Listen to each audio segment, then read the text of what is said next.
My wife cheated on me. I gave her a chance to tell me the truth, but she didn't, so I ruined her lover's marriage. I'm completely lost. I don't know what to do. There were signs, but I ignored them. I was blinded by love and never could have imagined that this would happen to me, especially not with her, my wife, and my best friend. For nearly 20 years, I've worked in a different city and wasn't supposed to come back until tonight. Tomorrow, we were supposed to leave for a 2-day trip. Work was quiet, so I decided to come home early yesterday afternoon. The trip was meant to give us time alone after a hectic summer with family and friends. When I arrived, there was a truck in my driveway that I didn't recognize. A neighbor recently asked me what I thought of the new truck, but I figured he had made a mistake and didn't think twice about it. The moment I saw that truck, a terrible feeling washed over me. I loved my wife and trusted her completely, but this gut feeling wouldn't go away. I snuck up to our bedroom window. It was open. I could hear them. As I got closer, I looked inside, and my worst fears were confirmed. They were there, completely naked, on my bed. I just walked away, fighting the overwhelming urge to do something I'd regret.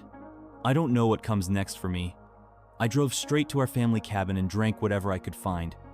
Today, I went back home to confront her but changed my mind. I'm not ready. All I feel is rage. All I can think about is violence. I'm in no state to see her right now. So, I came back to the cabin. I have a full bottle of whiskey sitting in front of me, and I've been staring at it for an hour. I want to drink myself into oblivion, but I'm afraid of what I might do if I do. I know this is a turning point in my life. What I do in the next few days will define everything that comes after. That's why I'm here. I need help. I'm not ready to talk to family or friends, so I'm reaching out to complete strangers on the internet. Update: the amount of support and advice I've received is unreal. It actually made me emotional to realize how many decent people are willing to help a total stranger. It gave me a little hope when I needed it most. The downside to all this support is that I can barely keep up with the messages. So let me start by saying thank you to everyone who sent kind words and advice. It means more than I can express. I noticed some common questions and comments, so I wanted to clarify a few things and give another update.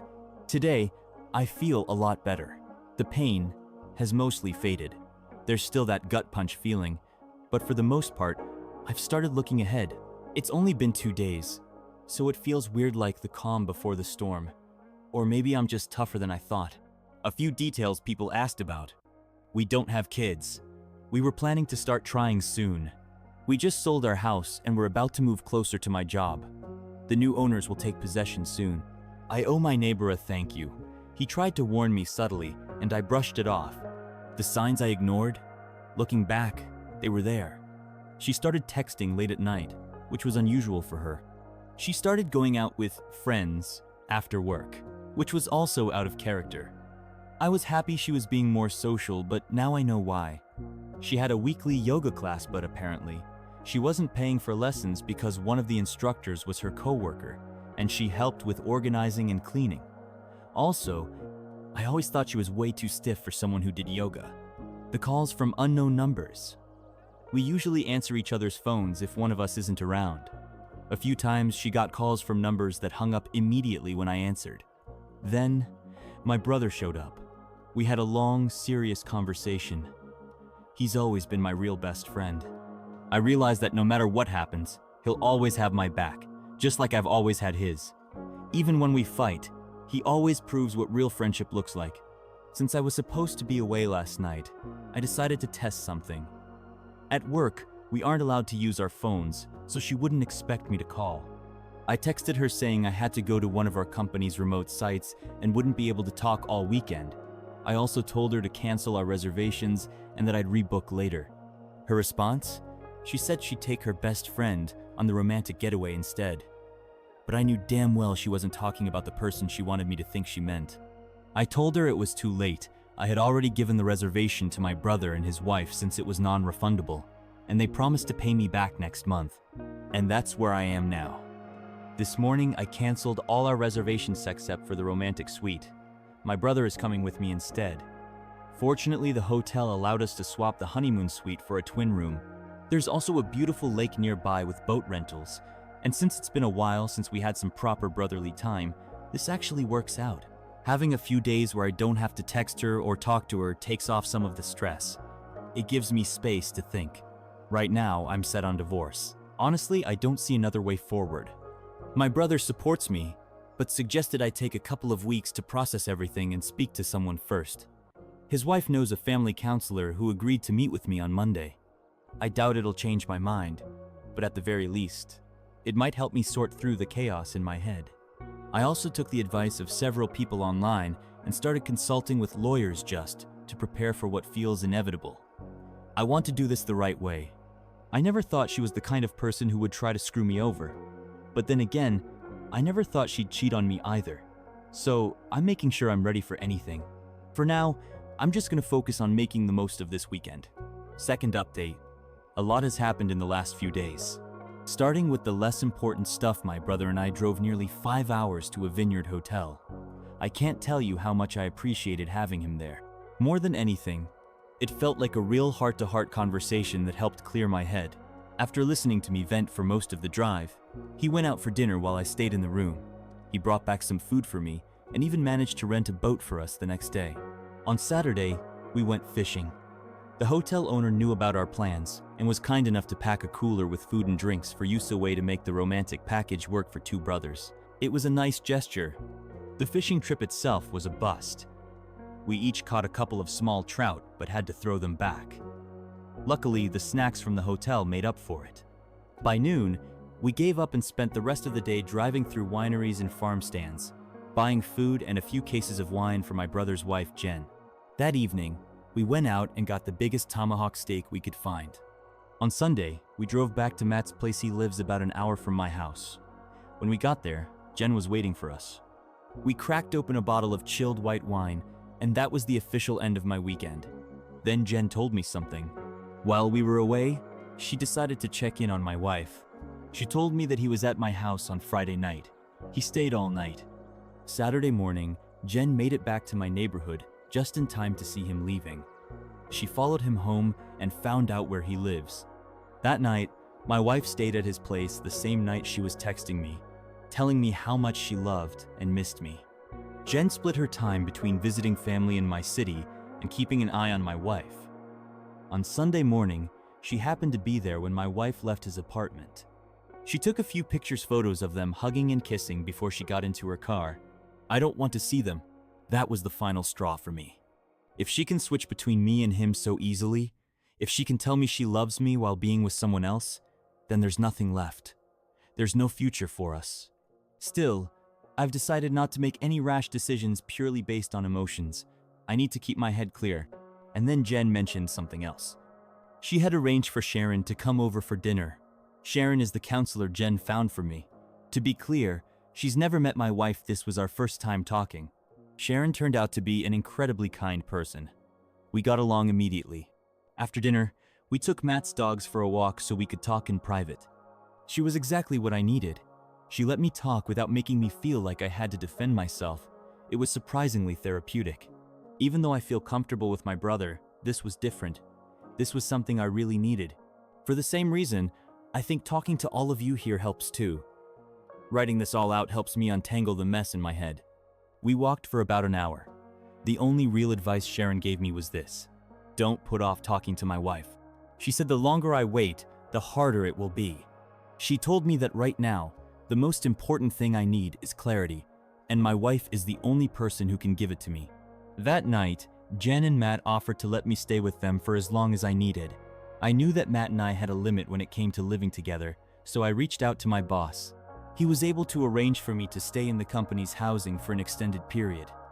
I used to stay there every other week for work, but I always had to leave on weekends. Now, I could stay as long as necessary. I also scheduled another session with Sharon later this week.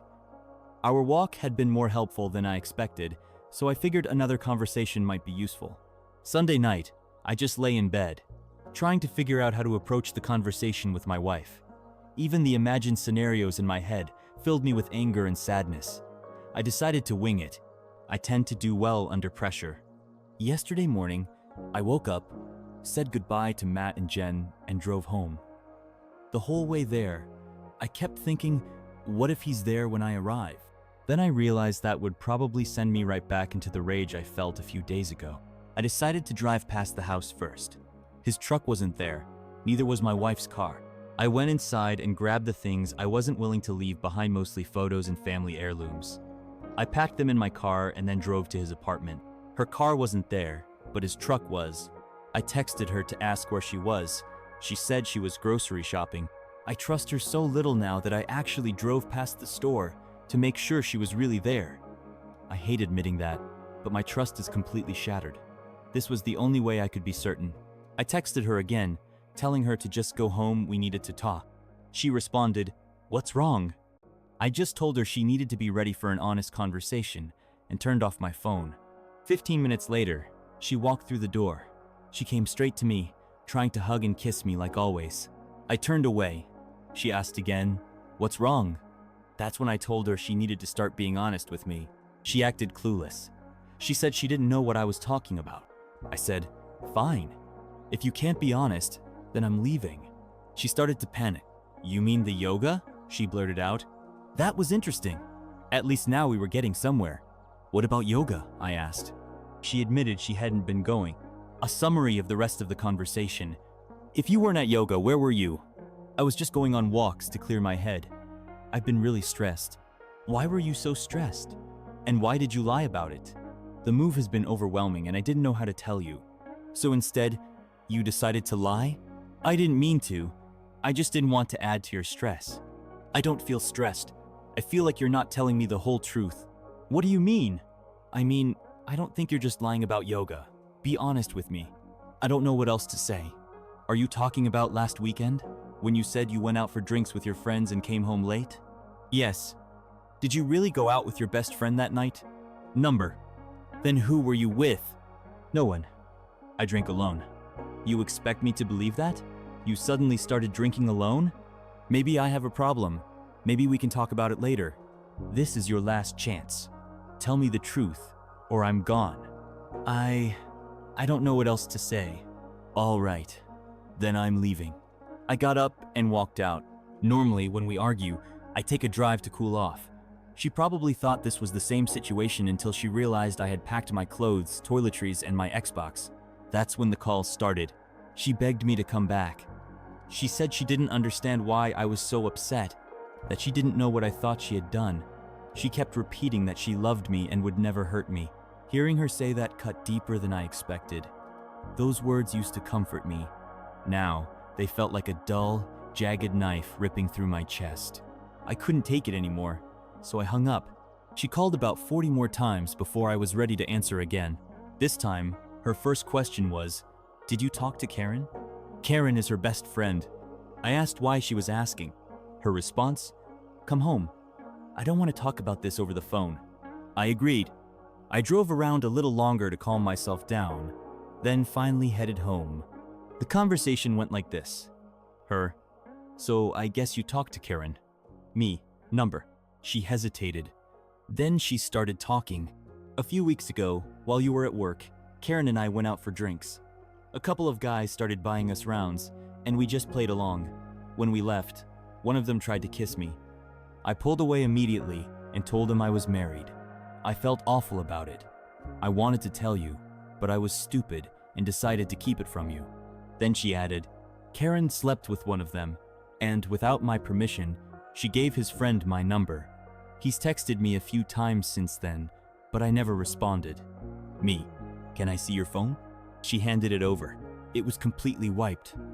No messages except from me and her mom. She never deletes her messages. This was new. I checked her photos. Also clean. But then I looked in the deleted folder. There was a picture of some guy I didn't recognize. Me, "Who is this?" Her, "That's the guy who tried to kiss me." Me, "Why do you have a picture of him?" Her, "It was just stupid." Me, "That's not a reason. Why did you take his picture?" Her, "I don't know." Me, "Is this all you have to tell me? Or is there more?" Her, "That's all I can remember." I left. I wasn't going to sit there while she fed me the truth in pieces. I got in my truck and drove off. She ran outside after me, trying to stop me, but I was already gone. I parked in a lot near a small park, sat on the tailgate of my truck, and ate my lunch while trying to figure out what the hell to do next. As I sat there, more memories started surfacing, things I should have paid closer attention to. Like the time I had to work on a weekend and went to bed early. My wife went clubbing with some friends. I woke up at 4 a.m. and she still wasn't home. I called her multiple times. No answer. Half an hour later, she called me back and asked me to pick her up. When I got there, she told me that she and her friend had trouble finding a cab. Then, some guys they knew offered them a ride, but insisted on stopping at their place first. When they got there, her married friend disappeared into a room with one of the guys.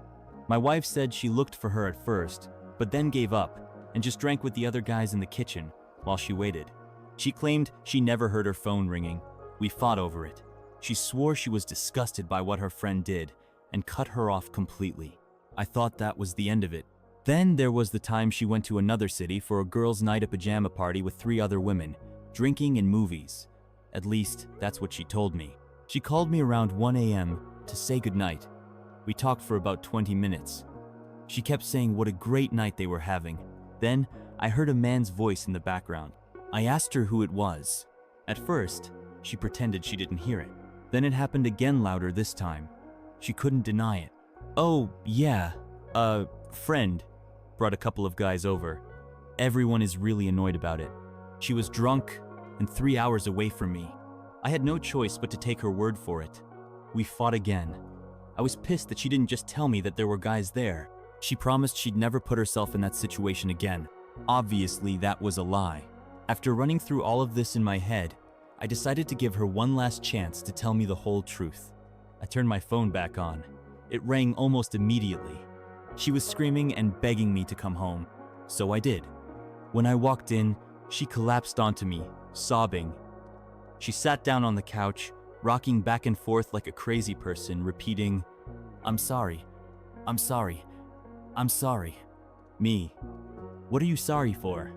It took her 5 minutes to calm down enough to speak. Then she said, "I lied about that guy who tried to kiss me." Me. Okay, tell me what really happened. She took a deep breath. That night, all 4 of us actually went back to his place. We were just messing around. I knew exactly what that meant. Even just hearing it made the room feel like it was shrinking around me. It was like a million voices were speaking all at once in my ears. I think I had a panic attack. I went to the bathroom, splashed cold water on my face, and forced myself to breathe. When I came back, I looked her in the eye and said, "What did you do?" She hesitated. "Do you really want me to tell you?" "Yes." She exhaled and looked down. He used his fingers on me, and I used my mouth on him. I felt numb. "Is that everything?" "Yes. I'm not playing this game anymore. Either you tell me the full truth right now, or this is the last conversation we ever have." She started sobbing again. A few minutes later, she finally spoke. We met again, and we had sex. "I'm so sorry. I love you. I'll do anything to fix this. It was just one time. If I tell you everything, please, just give me a chance to make this right. Please, I'll think about it." Then she dropped the final bombshell. "It wasn't just a mistake, it was an affair. We were seeing each other while you were away for work. It lasted almost a month." Then she added, "He's married. They're getting a divorce." I stared at her. "He knows you're married?" "Yes." "So, if he's cheating because his marriage is falling apart, does that mean you thought our marriage was falling apart too? Is that what you told him?" "No. I don't think our marriage is falling apart. I'm such an idiot. I hate myself. Please don't leave me. I can fix this. I'll do whatever it takes." If you were in my position or even in his wife's position, what would you want? I'd want the truth. I'd want to be sure I could trust the person. "Can I trust you?" "Yes. I messed up so badly, but I won't ever again." "If you were his wife, would you want to know?" "Yes." "Then fix it. You want me to call her?" "If you think that's what you would want, then yes." She hesitated, then dialed. No answer. A few minutes later, her phone rang. The name on the screen said Karen from work. But the look on her face told me immediately it wasn't Karen. "Is that him?" I asked. She nodded. I grabbed the phone and answered. "Oh, I think I have the wrong number. No, you don't. This is the husband of the woman you've been screwing. Silence. I'll let her talk to you. She has something to say. I handed her the phone. She took a deep breath and spoke. It's over. He knows everything. This was just a stupid fling. Don't ever contact me again. She hung up. I held my hand out for the phone.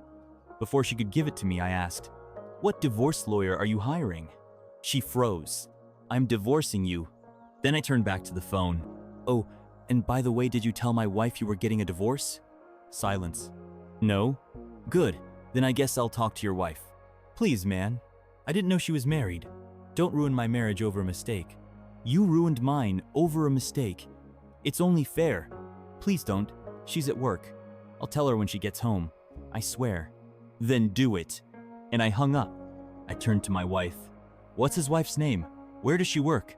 She told me, "Call her. Now." She did. It went to voicemail, so she left a message. "I have something awful to tell you, and I don't want you driving when you hear it. Please, sit down before you call me back." A few minutes later, her phone rang again. "Oh God, is something wrong with him?" The woman asked, panicked. No, he's fine. He's at home. But I need to tell you something." A pause. "We had an affair. It lasted a month. I just confessed everything to my husband, and I thought you deserved to know too." There was silence on the other end. Then, "If this is some sick joke, I will find out who you are." Click. 10 minutes later, my wife got a text from Karen from work. "Thanks. You just ruined my life." I grabbed the phone and responded, "You ruined 4 lives and 2 marriages. Don't forget that this is your fault, asshole." For the next hour, my wife begged me to stay. She offered therapy. She swore she'd never leave my side again. She even offered sex. I expected all of that, thanks to some of the comments from people online. Then she said, "We should go on that trip me treat. We need quality time together. That's why this happened. Your job pulled you away." Exactly what I expected. What she didn't expect was for me to tell her that I had already gone on that trip. She also wasn't expecting me to tell her that I had already started therapy. And she sure as hell wasn't expecting me to tell her that I had already caught her with him in our own bed. I don't think she even realized that I already had a place to stay. When I laid everything out, she collapsed on the floor, sobbing. She started saying she didn't deserve to live. She said I should kill her because she was too awful to be with anyone. It went on for a while. I stayed there for 4 hours, listening to her cry, listening to her excuses, listening to her try to hug me, press herself against me, even offer me sex if I would just stay and work through this. In the end, I called Karen, told her that her friend, the cheating friend, was in a terrible state and needed someone to watch her. Then I left. That was almost a month ago. I haven't spoken to her since. She's been calling and texting nonstop. Her friends and family have been reaching out too. Everyone has their own argument, their own plea for sympathy. The only exception? Her father. He sent me one message. "Do what's best for you. No matter what happens, I'll always love you like a son." Reading that was the first time I truly broke down. Tomorrow, I have an appointment with Sharon. Thursday, I meet with a lawyer. I think I know where this is going, but until it happens, I won't say anything for sure. Sorry for the long story. It just helps to put it into words. And thank you. Hearing from people who have been through this, hearing their story, it gives me hope. I appreciate every single person who has supported me. Thank you for your attention. Subscribe, leave a like, and have a great day.